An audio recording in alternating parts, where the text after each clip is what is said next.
Selama arus mudik Lebaran, angkutan barang dilarang beroperasi di Sumatera Selatan mulai 5 hingga 16 April 2024. Aturan ini untuk mengantisipasi kepadatan arus lalu lintas di jalan nasional maupun tol, setelah prediksi meningkatnya jumlah kendaraan pemudik dibanding tahun lalu.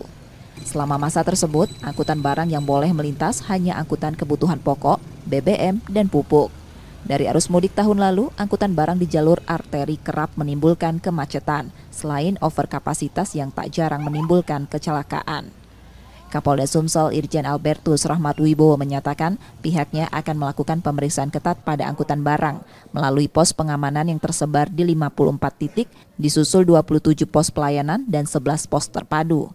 Apabila masih ada angkutan barang yang beroperasi atau melanggar, akan ditindak dengan sanksi tilang. Mulai tanggal 5 sampai tanggal 16 April. Jamnya dimulai pukul 9.00 sampai jam 22.00. Jadi saya ulangi, ada pembatasan.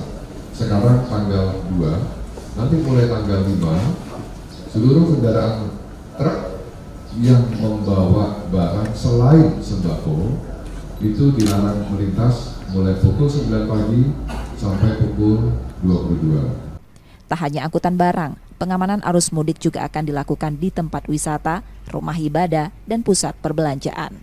Reski Oktora, Muklas Diferensial, Kompas TV, Palembang, Sumatera Selatan.